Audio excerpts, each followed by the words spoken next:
think we're going to get started again. But before I start, I just want to make sure, did anybody have any questions maybe for Nancy that you thought of during the break? Anyone? No? Okay. No questions, right? Okay.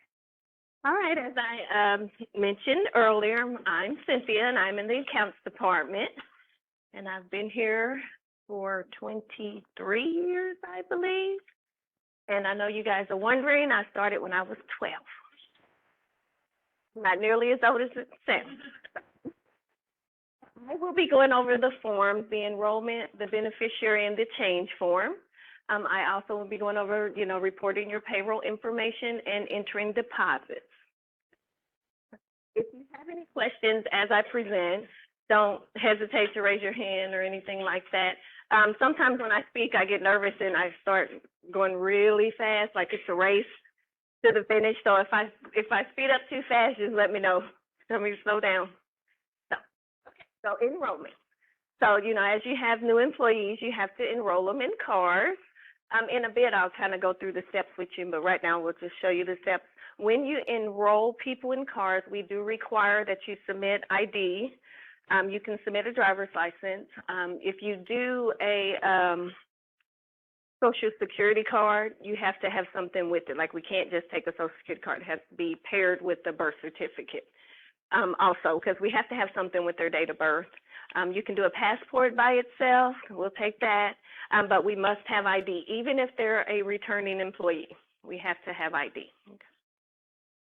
And then we ask that you enroll people within 15 days of their hire date. When you send their ID, you can attach it to the enrollment. If you have scanned copies of things, you can fax it. We ask that you don't email anything that has socials.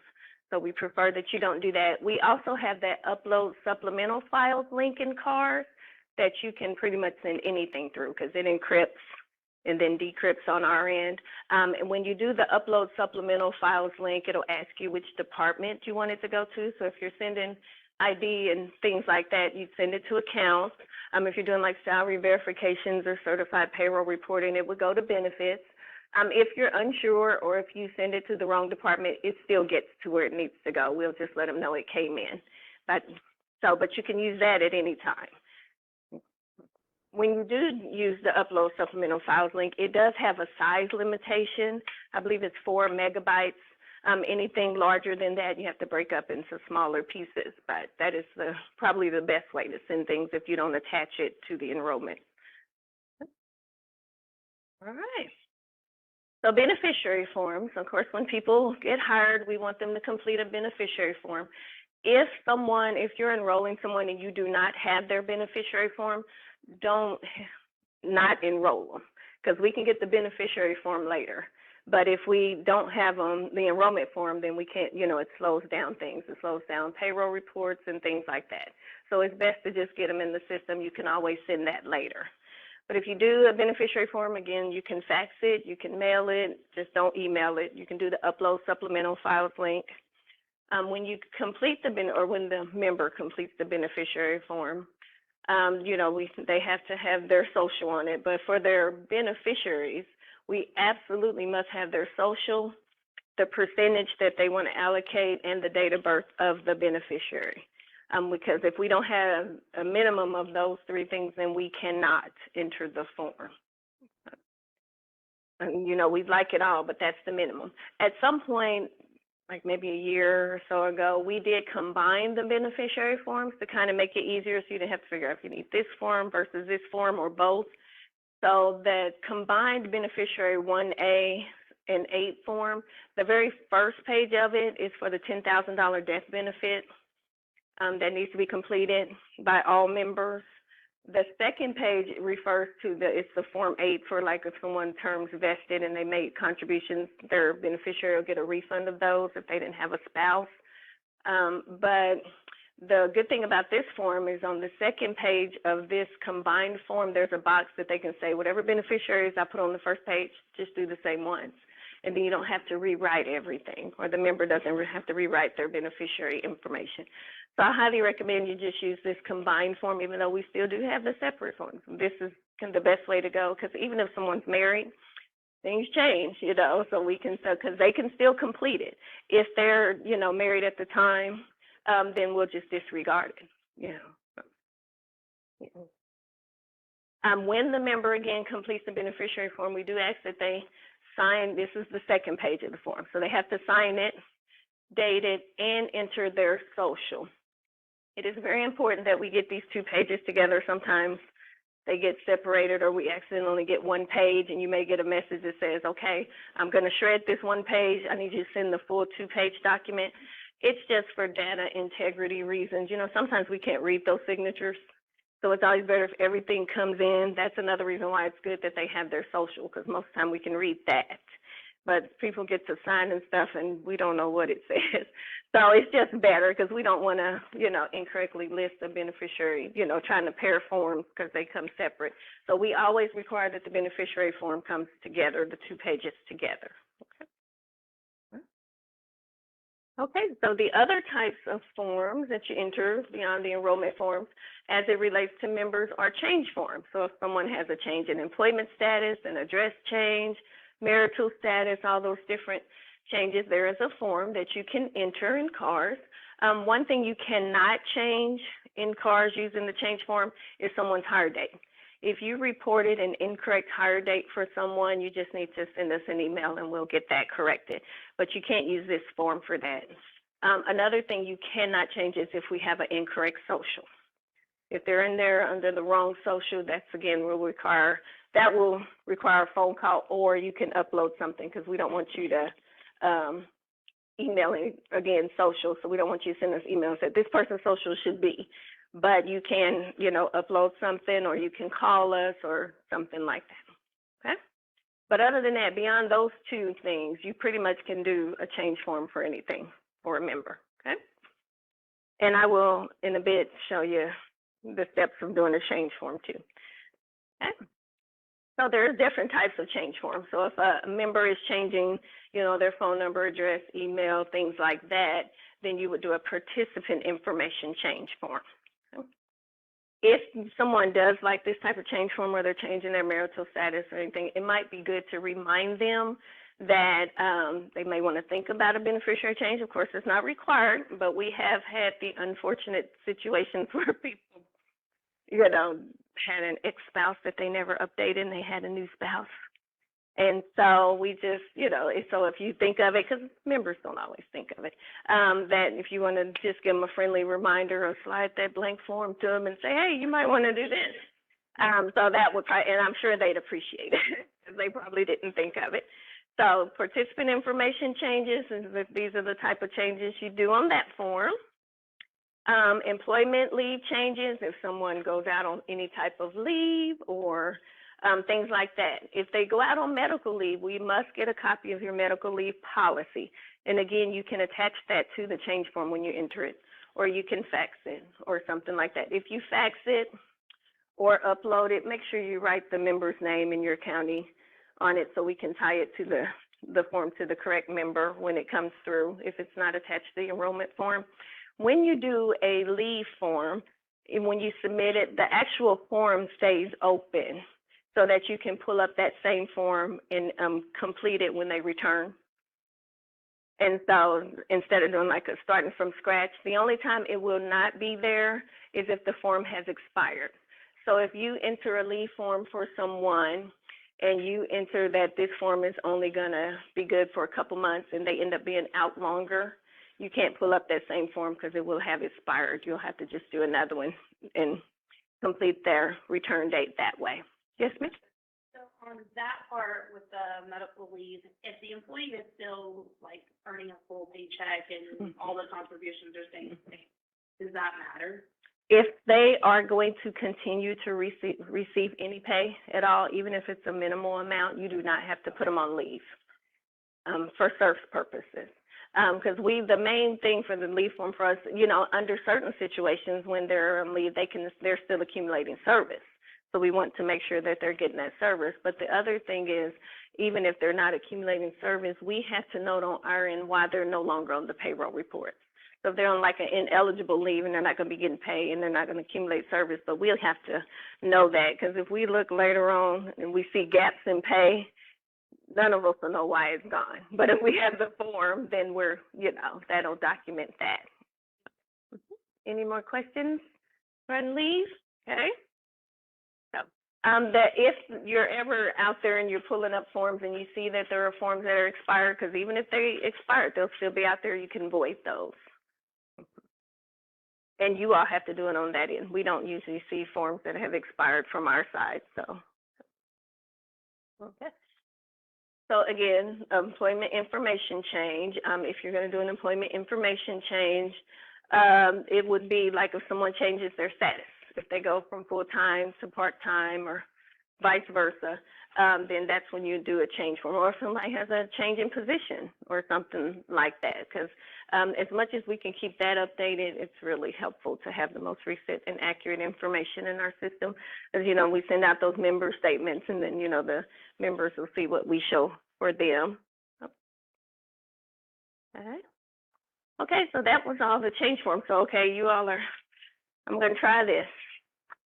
I'm going to go through the steps of entering an enrollment form. I'm going to warn you guys that I am technology challenged. So this may not be pretty, but I thought it would be good to just kind of show you. So okay, so let me get logged in. I'm like the two-finger bandit up here on this laptop.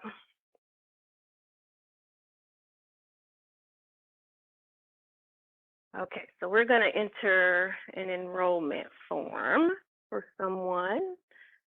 So we're gonna... Okay, so when you go to enter an enrollment form, you just click the enrollment link here. You enter the member social. Okay. And then you click the new button. So if you're enrolling someone who has previously worked for your county, the process is the same. A lot of people want to, if they know someone is coming back, they'll hit that, they'll enter their social and they'll click search. Well, you'll get some search results depending on how long ago they worked there. And then they open that new form and they make all these changes and they're like, it didn't, so it's not going to let you change an old form. That form is done. So it lets you view it, but you can't make any changes.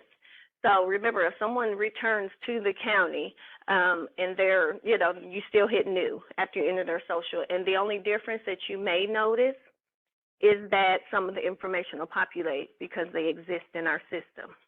But otherwise, it's the same steps. I don't know. Let's see. Here we go.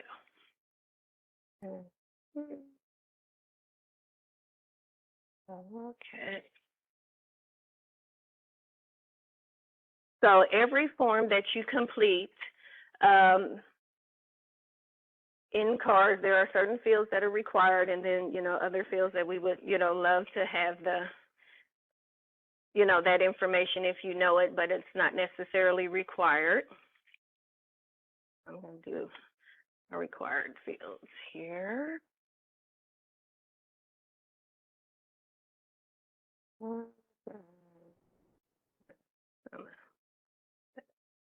So let's see, Miss Kim was hired on April 1st here. So there's the reason we have two dates here. So this SURF hire date versus SURF eligibility date, because sometimes people will start as part-time in your account, and then at the point that they're part-time and you didn't expect them to work 1,000 hours, you didn't enroll them. And then they either switch to full-time or they reach that 1,000-hour mark and you have to enroll them. So that is the point of the two hire dates. So that first hire date is their original date of hire, whether it's their, where they were in SURF at that time or anything like that. The SURF eligibility date is when they became eligible for SURF. So whether they went part-time or reached 1,000 hours. If these two dates do not match, you are required to enter a comment here that explains why, part-time to full-time or something like that. All right, so we're going to make this person full-time. Put them in the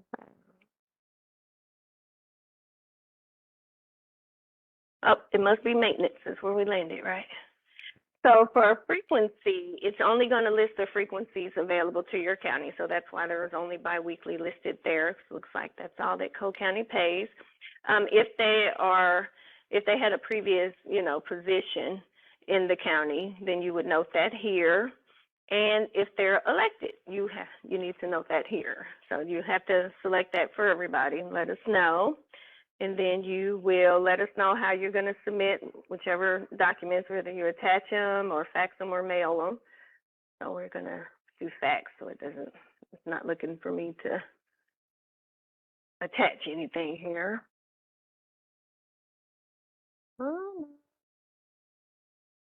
And then we're going to include their driver's license. That's like an old lady. Where is that? So once you've entered everything, then you'll click the Save button, which is, there it is. So the Save button's at the bottom. You will notice that I got an error. So if you click Save and then you don't get a Submit button, no matter what form you're in, whether it's a change form or anything like that, there somewhere on the screen it will tell you why. Sometimes these error messages appear at the top, sometimes they're at the bottom. So you may have to look for them, depends on which screen you're in, but you should always get a Submit button. If you don't, then we need to look and see why. So like I said, I removed the date of birth, so that's required, and I forgot to enter the gender. And once I enter those, then go back down and click Save. We are good to go. And then again, have to scroll to the bottom, and then there is, where is my Submit button? No, this thing can't be asking me questions, I don't know.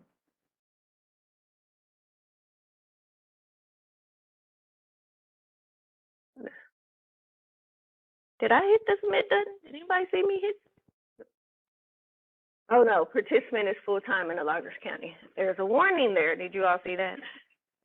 I'm like, I know I shouldn't get submitted. Okay, so the reason it's asking that is because I made them non-loggers in the Loggers County. I'm going to suppress that because someone can be non-loggers in the Loggers County. It's just letting us know that that is what I did. And now I'm going to get a submit button. There she is. So, submit. And so now this form has been submitted, and then one of the accounts persons on the other end will post. And so that is that. Now so now I'll do a change form. Well, I can't do a change on her. I'll do a different change form. Okay, so I wanted to show you guys this. I'm going to open this person. So we're going to open Cynthia Campbell. I bet she's really cool. So we're going to open her up. Okay. Okay. And so this is, Cynthia, I entered before. There's ordinarily, when you open up someone's record, there's 2 buttons, or there's at least 1 button. For every person that's in the system in your county, you can do a change form. So that button will always be there. The terminate employment button will only be there if that person is not vested.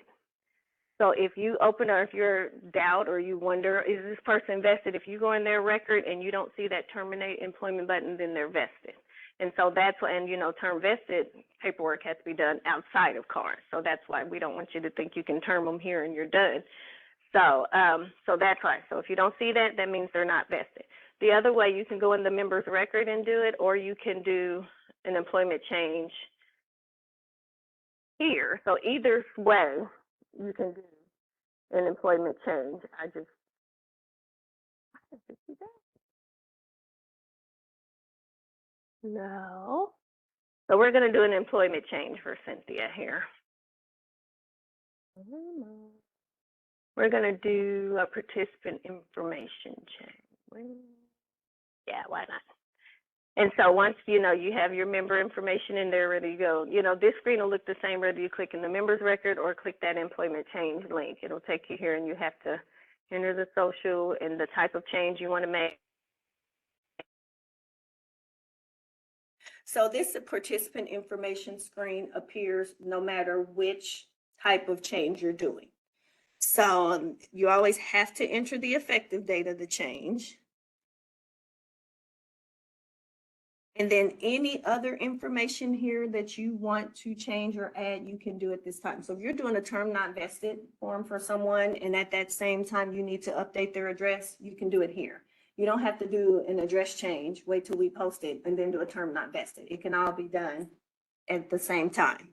So, but like I said, this participant information change screen will appear no matter what type of change you're doing. And you always have to, at least at the minimum on this screen, enter the effective date of the change. And then you would click next.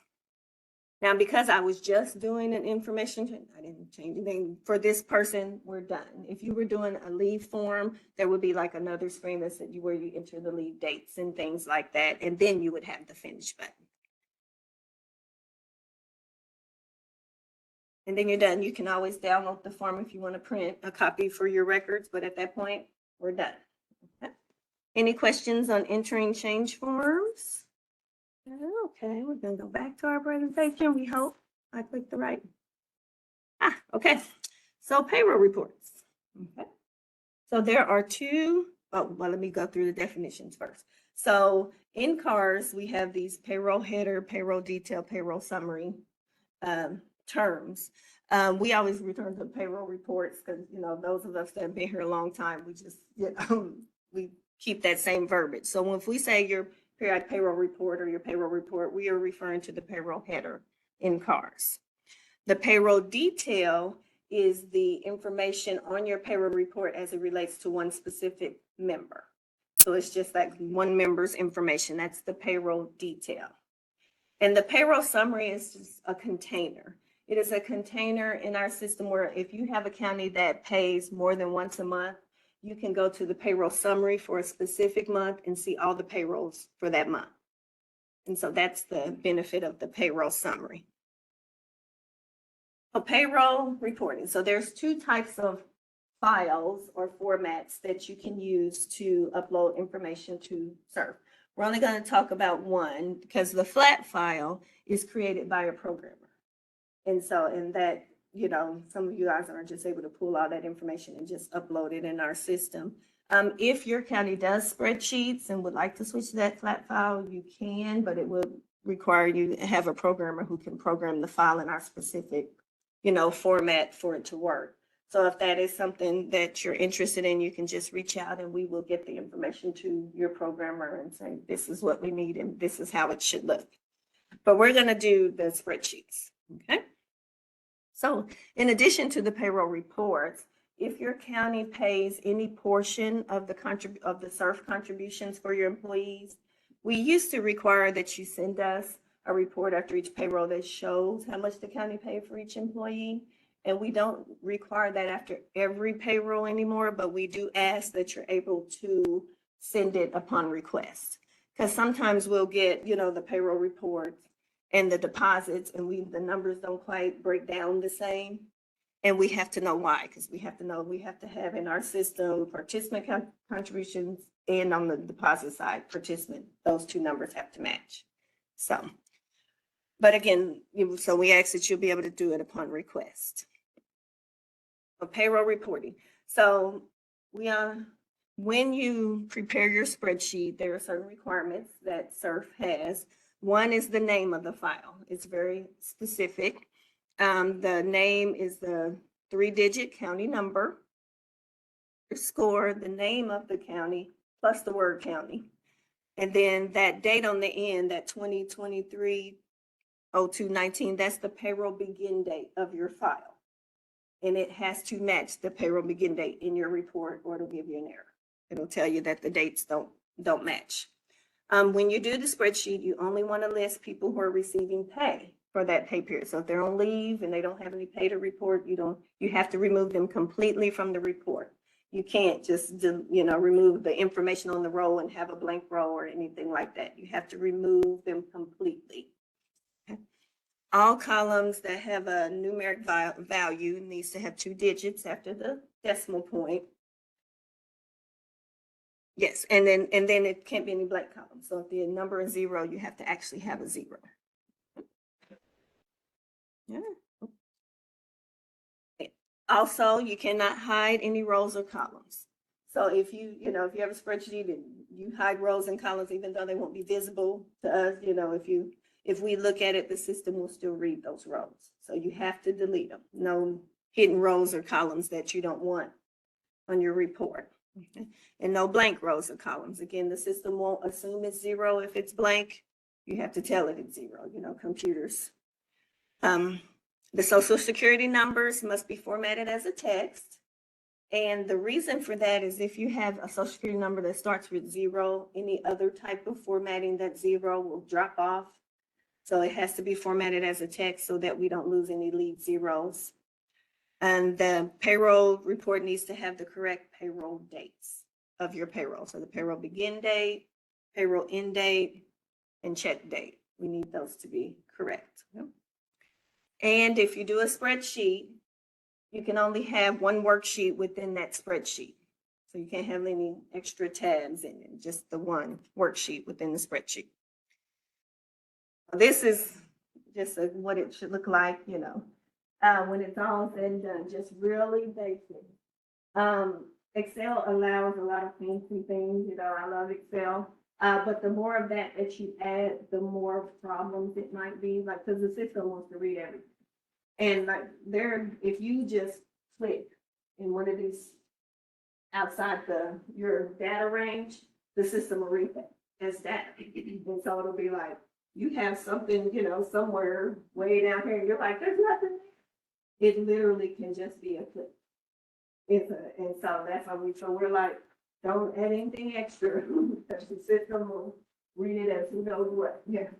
So the first column, the D is for detail record, to let you know there's member, or let the system know there's member information to follow. And then the T lets it know that they're at the end of the report, it can summary. And then the column 2 is the county number and the year and the month of the payroll that you're reporting. And then you have the payroll beginning and ending dates. And then that creation date is just usually the date that the report is created. It's not an important date by any means. And then you have hours, salary, and receipt date.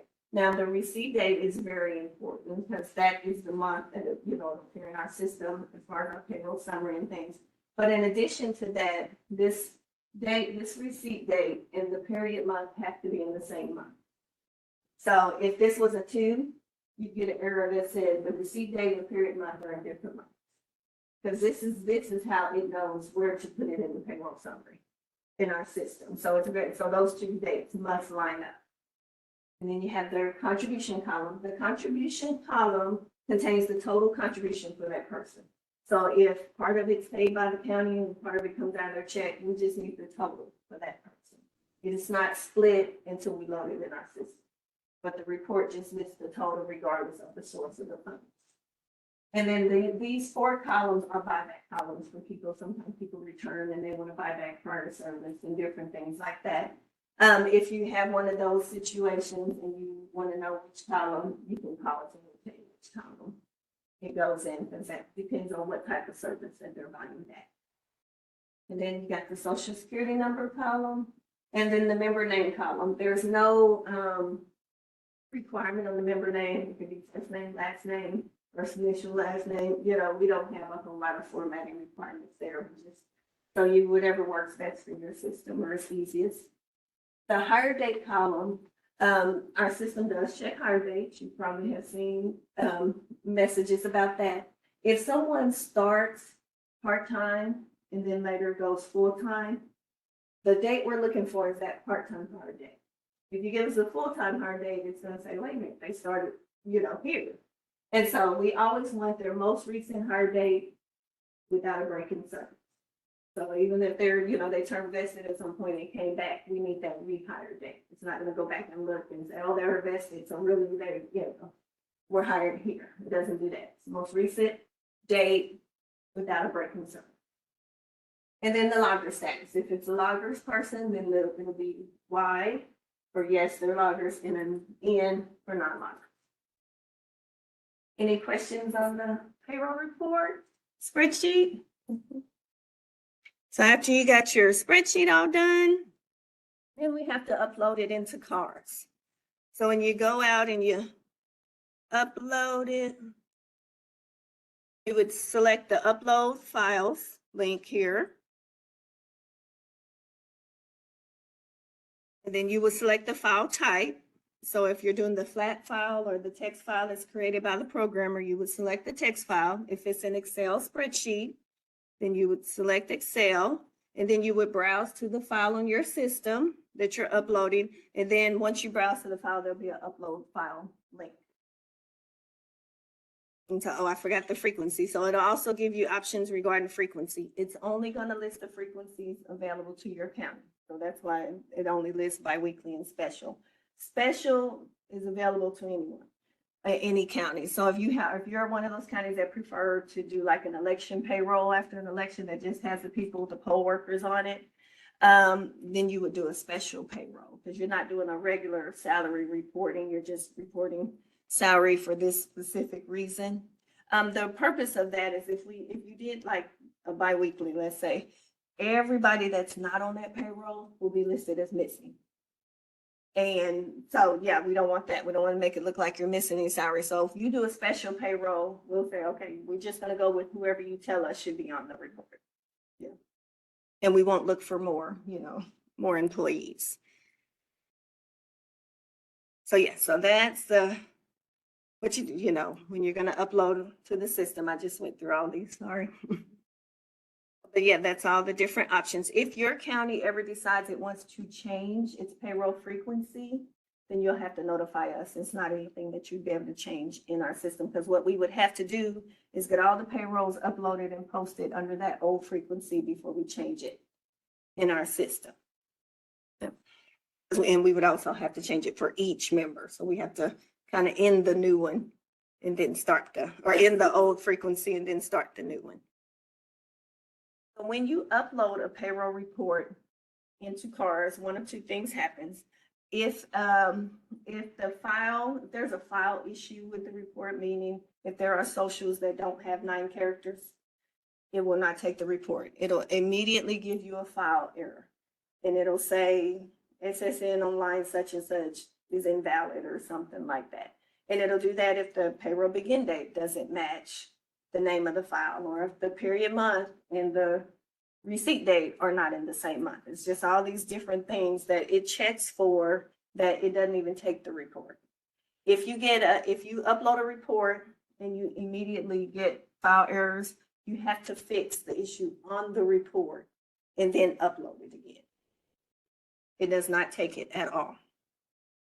If it passes all the file validations, and then that's when it'll get to the data errors, and that's all the other stuff that you go through after the file is in the system. So once you have it in the system, and then you want to go and search for the report. So the report, it tends to show up pretty quick, but we do ask that you give it a few minutes. But then if you're going to go out and look for a report, you can go either here to the payroll summary, click the search button, and it's always going to list extra payroll summary. So the summaries are there, but there aren't any payrolls in it. But then we have like this March one. If you click March, it'll list, if you're a county that pays, multiple times in a month, it'll list all the payroll reports in that month. So these are all the payrolls for this county in this month. And some people like to view it that way. Other people just want to go to the payroll header tab. If you come here, it's not required, but I recommend that you enter search criteria. Because if you just click the search button, it's only going to show 100 rows. Or if there's more than 100 reports, it's just going to pull 100 reports. It's not going to specific to any reason. There's no rhyme or reason. It just pulls 100 of them and go, here you go, because you didn't give it more specific information. Usually when I go out, if I'm going to look at your county's payrolls, I will put in January 1st in the payroll begin date field and click search. And then I know I'm going to get a list of reports probably just all the reports for this year. And that can be helpful because I can tell at a glance if one of them's missing or something like that. And I can just kind of see where we are. And then, so these two are posted, those two still need to be posted, you know. I mean, you don't have to do it. You can just enter where you only get one, but I always like to see a series of kind of where we stand. You will see status that says posted or posted with warnings. Those are the same. The difference between the two is if it says posted with warnings, there was a question at some point about something on that report, but it's been addressed and it's still posted. Okay. So, but that to me is just the easiest way to go through. And if you want to do that, you can always save this search. Like I have this in here, this January 1st date. If I store this and the next time I come out here and I click on that link, if I click on the right link, so if I go back to the payroll header link, that date stays. So that the next time I come, I can just, my date's already there, I can just hit search. Yeah. And I do that probably, at the start of every year, it's like I'll just put in my date that I want to go with. So that is how you locate the reports. If you want to see more specifically how to address the errors, you can do that with your one-on-one. I can't pull it up here for, privacy reasons. I want to show you anybody's information, right? Oh yeah, so that's where it is. So, each row on a payroll report has a status. So if I open up a payroll header, some of the rows will be valid, some will be in review. If they're valid, that means it just, there's no question about any of the information on that row. If they're in review, then you'll have to open it up and just go to the bottom and see what the question is. Most of them will be warnings that'll have to be suppressed, but other things may require action. So it really kind of depends.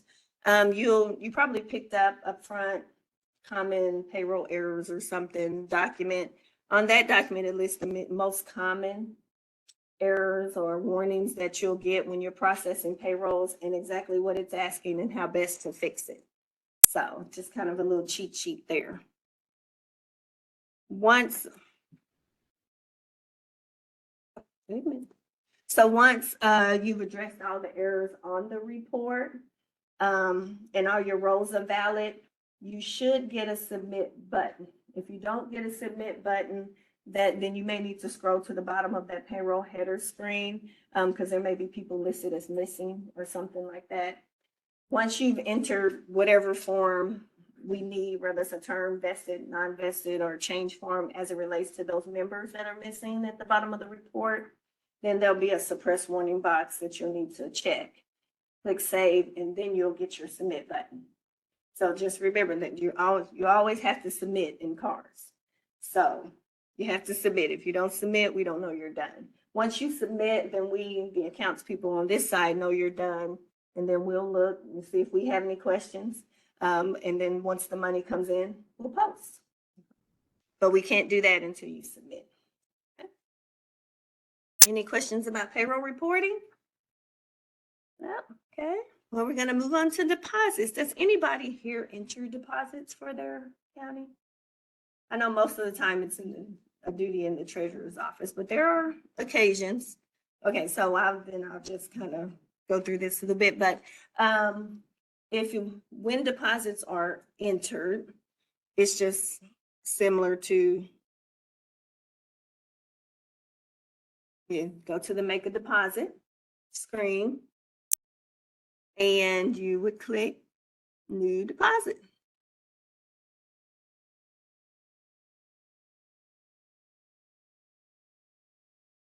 And then you select your bank account information and then enter the total deposit amount. That total amount is how much you're going to remit. And then once you click that total deposit amount, you'd click save, and then you would allocate that deposit. And that's what you would assign it, as it says here. So you'll just keep adding a row into the different categories until the deposit has been entered and broken out. And once it's all broken out and this balance to assign amount is 0, that's when you'll get a submit button. Again, you have to submit it. If the deposit is not submitted, the funds will never be pulled from your county's account. You kind of enter deposit information and it just kind of say out there.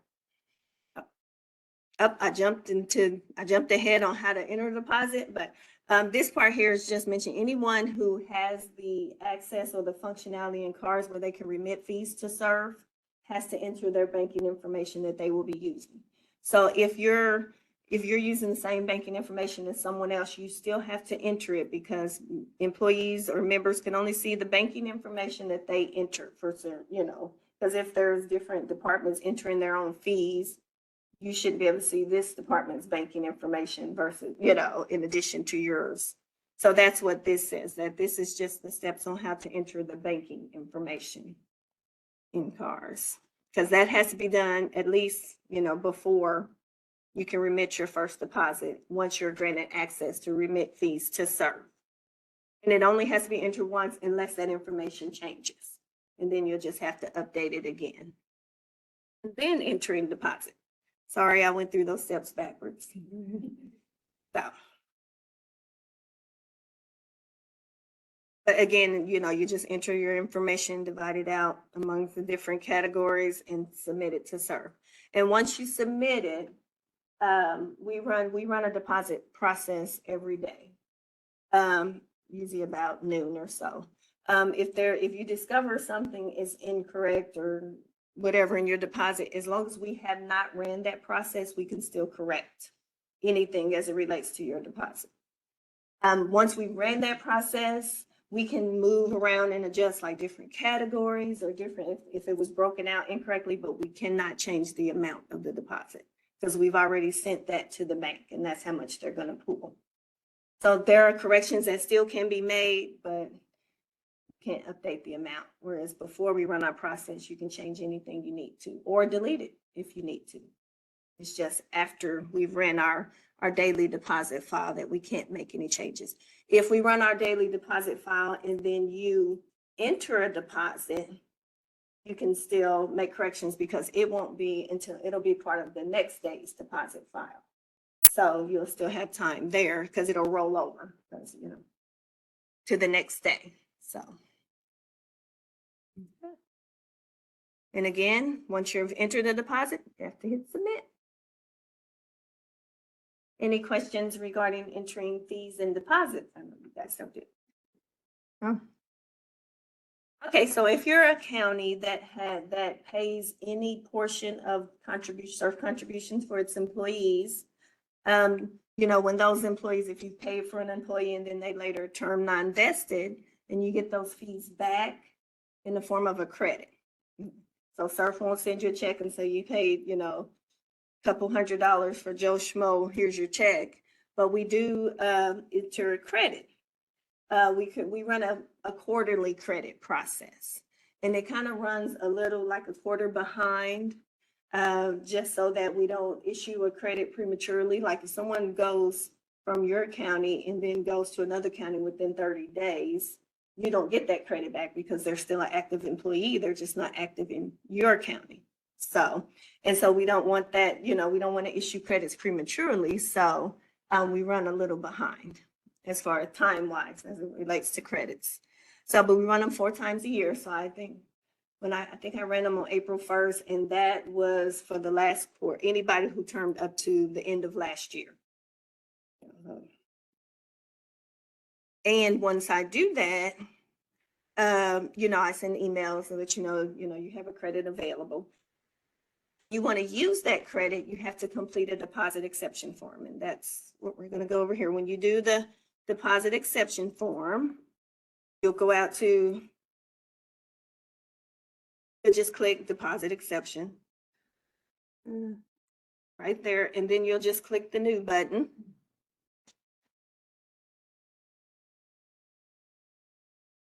And on here, you'll enter the receipt date of the file, of the payroll that you want to use the credit.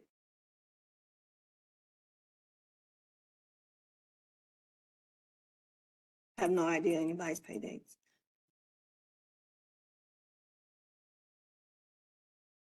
And then you will enter the total that you should remit. So let's just say it's $5,000. And then you're going to enter the amount that you intend to remit. You can only use this credit for the county contribution portion. So if you have employee contributions, also that amount always has to be paid. And then you would note that you're using a credit of $3,000. Notice I didn't enter anything in this difference box, but once I click save, it will fill that box, that 3,000. If those two numbers don't match, it'll give you an error. Because they do match, we got the submit button here. You just have to submit. Submit button, because once again, if you don't submit it, it doesn't get to us, okay? We cannot use those credits without your permission. So you have to complete a form to let us know that you want to use that credit. Okay? So I just withdraw. So that's what all these steps were. I hope that's not too confusing, but it tends to be, to me, more beneficial to see steps versus read steps. So I hope that is helpful, but those are the steps that I just went through. Okay, and the last thing I want to go over is the final verification report.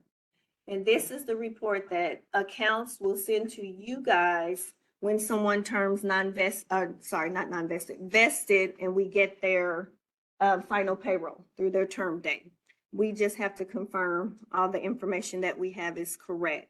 You do an initial salary verification on the benefit side, but that usually tends to cover all the previous years or the 2 highest years or however that works out. But at the point that's done, we don't have all their salary, so you can't confirm their current salary and their total contributions. So we will send that report to you, and you will log in to the, I can check that, but then you'll just log in, pull up the salary verification. Ordinarily, you'll get 2 emails whenever we send the salary verification. There's one that's auto-generated by our system, and then there's one you'll get from the accounts person, because we like to send instructions and says, you know, this is what you do. This is what it's asking step by step. In addition to that email with the steps in it, we will also let you know if that person is an immediate and we need it completed pretty quickly, or if we don't say it's an immediate retiree, and you know, then you can take your time on those. But some of them we just have to kind of get really fast because we're getting close to our cutoff to get them set up to receive their pension check. But we try to let you guys know when we send them the urgency of them. Okay. So when you pull up the verification report, it's asking you to complete the total contributions paid while they worked for you guys, employee and county, and then their gross salary for the current year. And then if they received any payout of time in the year they termed for salary that was earned in prior years. So, you know, if they do a payout of vacation time, let's say they earned 160 hours of vacation this year, and they got paid out on their last check for 300 hours.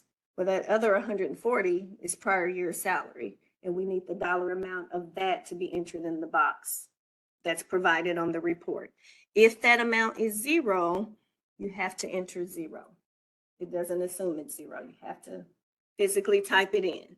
Once you complete all the numbers and you click save, you get a submit button, and then we'll know you're done. And we'll compare the information you provided with our records. And if we have any questions, we'll get back to you. Otherwise, we're done as far as that goes. Any questions on final verification reports? Any questions on anything that I covered? No, not at all. Okay. Well, I just want to thank you guys for coming. I did want to mention that in the accounts department, just like benefits, we have, and I'm sure you guys know, have divided the counties, you know, amongst ourselves. So you kind of work with the same ones most of the time. If you ever reach out to an accounts person and they're not here, don't feel like you're stuck and you can't reach out to someone else. If that person's not here, mostly they'll have a message to say you can email accounting and somebody will get back to you, or you can call this person or press 0 or whatever it says. But don't feel like you can't get your answer because that person is gone. When you get in the middle of things and there's unusual circumstances, if you're unsure, don't feel like you can't call us. We would prefer that you call us and ask your question versus spending a whole lot of your time if we already know the answer. You know, so don't feel like you can't call us, because that's why we're here. And if you don't call us, then they think you don't call us. So, yeah. So, all right. Any questions? No? Well, thank you so much. Are we taking a break? I didn't look at the